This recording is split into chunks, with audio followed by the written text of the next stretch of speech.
ಜಿಲ್ಲಾಸ್ಪತ್ರೆ ಅವ್ಯವಸ್ಥೆಯ ಆಗರವಾಗಿದೆ. Fan ಇರಲಿಲ್ಲ, ರೋಗಿಗಳಿಗೆ ಕುಡಿಯೋದಿಕ್ಕೆ ನೀರು ಇರಲಿಲ್ಲ. ಈಗ ನ್ಯೂಸ್ 18 ವರದಿಯ ಬೆನ್ನಲ್ಲೇ ಅಲ್ಲಿ ಫ್ಯಾನ್ ಅನ್ನ ಅಳವಡಿಸಲಾಗಿದೆ. ಇದು ನ್ಯೂಸ್ 18 ವರದಿಯ ಬಿಗ್ ಇಂಪ್ಯಾಕ್ಟ್. ಕೊಪ್ಪಳ ಜಿಲ್ಲಾಸ್ಪತ್ರೆಯಲ್ಲಿ ಈಗ ಫ್ಯಾನ್ ಅನ್ನ ಅಳವಡಿಕೆ ಮಾಡಲಾಗಿದೆ. ಇವತ್ತು ಮುಂಜಾನೆ ನ್ಯೂಸ್ 18 ಕನ್ನಡದಲ್ಲಿ ಈ ವರದಿಯನ್ನ ಪ್ರಸಾರ ಮಾಡಲಾಯಿತು. ಪ್ರಸಾರ ಆದ 2 ಗಂಟೆಯಲ್ಲಿ ಇದೀಗ ಬಿಗ್ ಇಂಪ್ಯಾಕ್ಟ್ ಆಗಿದೆ. ಅಲ್ಲಿ ಫ್ಯಾನ್ ಅನ್ನ ಫಿಕ್ಸ್ ಮಾಡಲಾಗಿದೆ ಜಿಲ್ಲಾಸ್ಪತ್ರೆಯಲ್ಲಿ. 2 ಗಂಟೆಯಲ್ಲಿ ನೀರಿನ ಪೂರೈಕೆ ಕೂಡ ಶುರುವಾಗಿದೆ. ಕಳೆದ 15 ದಿನದಿಂದ ಫ್ಯಾನೂ ಇರಲಿಲ್ಲ, 4 ದಿನದಿಂದ ಕುಡಿಯೋದಿಕ್ಕೆ ರೋಗಿಗಳಿಗೆ ನೀರೂ ಇರಲಿಲ್ಲ. ಇಂತಹ ಪರಿಸ್ಥಿತಿಯಲ್ಲಿತ್ತು ಜಿಲ್ಲಾಸ್ಪತ್ರೆ. ನ್ಯೂಸ್ 18 ಕನ್ನಡ ವರದಿ ಮಾಡಿದ ಬೆನ್ನಲ್ಲೇ ಬಿಗ್ ಇಂಪ್ಯಾಕ್ಟ್ ಆಗಿದೆ. ಇದೀಗ ಫ್ಯಾನ್ ಅನ್ನ ಅಳವಡಿಕೆ ಮಾಡಲಾಗಿದೆ. ಕುಡಿಯುವ ನೀರಿನ ಪೂರೈಕೆ ಕೂಡ ಆಗ್ತಾ ಇದೆ. ಈ ನ್ಯೂಸ್ ಮಾಡಿದ 2 ಗಂಟೆಯಲ್ಲೇ ಇದೀಗ ವ್ಯವಸ್ಥೆಯನ್ನ ಸರಿಪಡಲಾಗಿದೆ. ನ್ಯೂಸ್ 18 ಅವರು ಇದನ್ನು ವರದಿ ಮಾಡಿದರು, ನೀರಿಲ್ಲ ಅಂತೇಳಿ ಮತ್ತು ಫ್ಯಾನ್ ಇಲ್ಲ ಅಂತೇಳಿ. ಇದು ಅದರ ಇಂಪ್ಯಾಕ್ಟ್ ಆಗಿ ಇವತ್ತು ನೆಲ್ಲಿಯಲ್ಲಿ ನೀರು ಬರ್ತಾಯಿದೆ, ಕುಡಿಯೋ ನೀರು ಬರ್ತಾಯಿದೆ. ಹಾಗೂ ಮತ್ತು ಎಲ್ಲ ರೂಮ್ಗಳಲ್ಲಿ ಫ್ಯಾನ್ಗಳನ್ನು ಅಳವಡಿಕೆ ಮಾಡಿದ್ದಾರೆ ಆಡಳಿತ ಸಿಬ್ಬಂದಿಗಳು.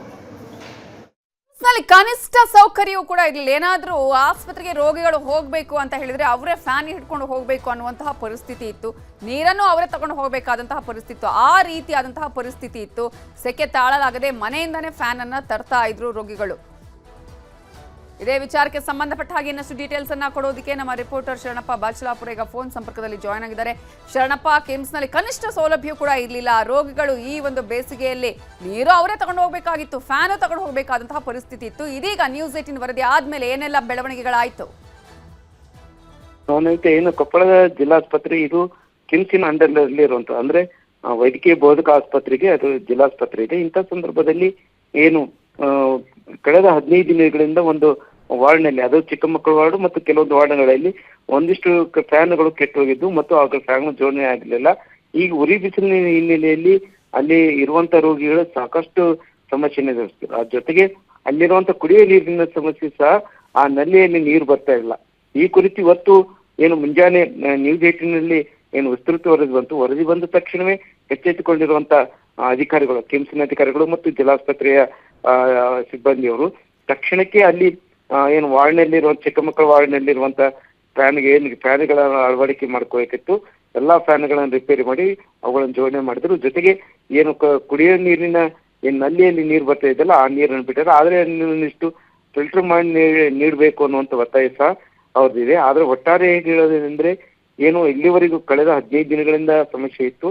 ಆ ಸಮಸ್ಯೆಗೆ ನ್ಯೂಸ್ 18 ಅನ್ನೋ ಒಂದು ವರದಿ ಫಲಶ್ರುತಿಯಾಗಿದೆ. ಜೊತೆಗೆ ಈ ಏನು ಒಂದು ಮಾಧ್ಯಮವಾಗಿ ಜವಾಬ್ದಾರಿಯುತವಾದ ಮಾಧ್ಯಮವಾಗಿ ಕೆಲಸ ಮಾಡಿರುವಂತ ಕಾರಣಕ್ಕಾಗಿ ಇಲ್ಲಿ ತಕ್ಷಣಕ್ಕೆ ಸ್ಪಂದಿಸಿದ್ದಾರೆ. ಇದಕ್ಕೆ ಅಲ್ಲಿರುವಂತ ರೋಗಿಗಳು ಸಹ ಒಂದಿಷ್ಟು ನ್ಯೂಸ್ 18ಗೆ ಧನ್ಯವಾದಗಳನ್ನು ತಿಳಿಸಿದ್ದಾರೆ ಅಂತ.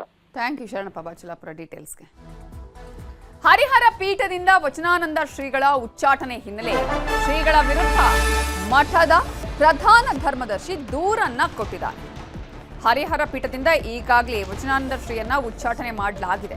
ಇಂತಹ ಸಂದರ್ಭದಲ್ಲಿ ಮಠದ ಪ್ರಧಾನ ಧರ್ಮದರ್ಶಿ ಈಗ ವಚನಾನಂದ ಶ್ರೀಗಳ ದೂರು ಕೊಟ್ಟಿದ್ದು ಹಣದ ವಂಚನೆ ಅಂತ ಹೇಳಿ ಗ್ರಾಮಾಂತರ ಠಾಣೆಗೆ ಧರ್ಮದರ್ಶಿ ಉಮಾಪತಿ ದೂರು ಸಲ್ಲಿಸಿದ್ದಾರೆ.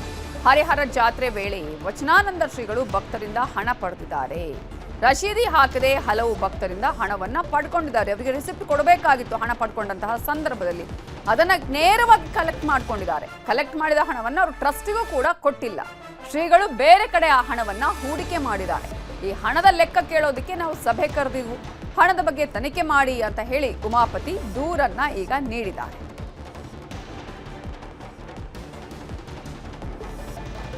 ಇದೇ ವಿಚಾರಕ್ಕೆ ಸಂಬಂಧಪಟ್ಟ ಹಾಗೆ ಇನ್ನಷ್ಟು ಡೀಟೇಲ್ಸ್ ಅನ್ನ ಕೊಡೋದಕ್ಕೆ ನಮ್ಮ ರಿಪೋರ್ಟರ್ ಸಂಜಯ್ ಫೋನ್ ಸಂಪರ್ಕದಲ್ಲಿ ಜಾಯ್ನ್ ಆಗಿದ್ದಾರೆ. ಸಂಜಯ್, ಈಗಾಗಲೇ ವಚನಾನಂದ ಶ್ರೀಗಳನ್ನ ಉಚ್ಚಾಟನೆ ಮಾಡಲಾಗಿದೆ, ಕಾನೂನು ಮೊರೆ ಹೋಗ್ತೀವಿ ಅಂತ ಹೇಳಲು ಕೂಡ ಇದ್ದಾರೆ. ಇಂತಹ ಸಂದರ್ಭದಲ್ಲಿ ಇದೀಗ ವಚನಾನಂದ ಶ್ರೀಗಳ ವಿರುದ್ಧವೇ ಹಣದ ಆರೋಪ ಕೇಳಿ ಬರ್ತಾ ಇರುವಂತದ್ದು. ಇನ್ನೊಂದು ಕಡೆ ಅವರೇ ಹಣ ನುಂಗಿದ್ದಾರೆ ಅಂತ ವಚನಾನಂದ ಶ್ರೀಗಳು ಕೂಡ ಹೇಳ್ತಾ ಇದ್ದಾರೆ ಟ್ರಸ್ಟ್ನವರ ವಿರುದ್ಧ.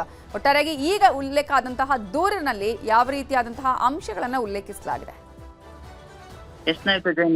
ಒಂದಿಲ್ಲ ಒಂದು ಆರೋಪಗಳು ಈಗ ಸದ್ಯ ಹರಿಹರ ಪಂಚಮಸಾಲಿ ಪೀಠದ ವಚನಾನಂದ ಶ್ರೀಗಳ ವಿರುದ್ಧ ಕೇಳಿ ಬರ್ತಕ್ಕಂಥದ್ದು. ಅಂದ್ರೆ ಈಗ ಏನು 2026ರಲ್ಲಿ ನಡೆದಂತಹ ಹರಜಾತ್ರೆ ವೇಳೆ ಸಾಕಷ್ಟು ಹಣವನ್ನ ಒಂದು ಭಕ್ತಾದಿಗಳಿಂದ ಪಡೆಯಲಾಗಿತ್ತು. ಅದಲ್ಲದೆ ಕೂಡ ದೇಣಿಗೆಯನ್ನು ಕೂಡ ನೀಡಲಾಗಿತ್ತು. ಇಂಥ ಹಣವನ್ನು ಒಂದು ರಸೀದಿ ಕೂಡ ಹಾಕದೆ ಭಕ್ತರಿಂದ ಹಣ ಪಡೆದಿದ್ದಾರೆ ಸ್ವಾಮೀಜಿ ಅವರು ಅಂತ ಹೇಳಿ ಗಂಭೀರ ಆರೋಪ ಕೇಳಿ ಬಂದಿರುವಂತದ್ದು. ಇದ್ರ ಬಗ್ಗೆ ಈಗಾಗಲೇ ಏನು ಟ್ರಸ್ಟಿಗಳನ್ನು ಮಠದ ಪ್ರಧಾನ ಕಾರ್ಯದರ್ಶಿ ಆದ BC ಉಮಾಪತಿ ಅವರು ಈಗ ಹರಿಹರ ಗ್ರಾಮೀಣ ಪೊಲೀಸ್ ಠಾಣೆಯಲ್ಲೇ ದೂರು ದಾಖಲಿಸಿದ್ದಾರೆ. ಈ ಸಂಬಂಧ ಏನು ಈ ಸರಿಯಾಗಿ ಮಾಹಿತಿ ನೀಡುತ್ತಲ್ಲ, ಇದ್ರ ಬಗ್ಗೆ ಹಣದ ಬಗ್ಗೆ ಲೆಕ್ಕ ಕೇಳಲಿಕ್ಕೆ ಕಮಿಟಿಯವರು ಸಭೆಯನ್ನು ಕರೆದಂತ ಸಂದರ್ಭದಲ್ಲಿ ಅಲ್ಲಿ ಕೂಡ ಸರಿಯಾದ ಒಂದು ಮಾಹಿತಿಯನ್ನ ಯಾರಿಗೂ ಕೂಡ ನೀಡಿಲ್ಲ. ಹೀಗಾಗಿ ಸಾಕಷ್ಟು ಲಕ್ಷಾಂತರ ರೂಪಾಯಿ ಹಣವನ್ನ ದುರುಪಯೋಗ ಪಡಿಸ್ಕೊಂಡಿದ್ದಾರೆ. ಅವರ ಸ್ವಂತ ಖಾತೆಗೆ ಹಣವನ್ನ ಹಾಕೊಂಡು ಬಳಕೆ ಮಾಡ್ಕೊಂಡಿದ್ದಾರೆ ಅಂತ ಹೇಳಿ ಗಂಭೀರ ಆರೋಪ ಮಾಡಲಾಗಿದೆ. ಸದ್ಯಕ್ಕೆ ಇದ್ರ ಬಗ್ಗೆ ಯಾವುದೇ ರೀತಿಯ ಪ್ರತಿಕ್ರಿಯೆಯನ್ನು ಸ್ವಾಮೀಜಿ ಕೂಡ ಕೊಡ್ತಾ ಇಲ್ಲ. ಇದ್ರ ಬಗ್ಗೆ ನಾನು ಮುಂದೆ ಕಾದ್ ನೋಡ್ತೀನಿ. ಇದ್ರ ಬಗ್ಗೆ ನಾನು ಮುಂದಿನ ದಿನಗಳಲ್ಲಿ ನಾನು ಇದಕ್ಕೆಲ್ಲದಕ್ಕೂ ಉತ್ತರ ಕೊಡ್ತೀನಿ ಅನ್ನೋ ಮಾತನ್ನ ಸದ್ಯಕ್ಕೆ ಸ್ವಾಮೀಜಿ ಹೇಳ್ತಿರುವಂತದ್ದು. ನವಿತಾ ಜೈನ್. Thank you Sanjeev.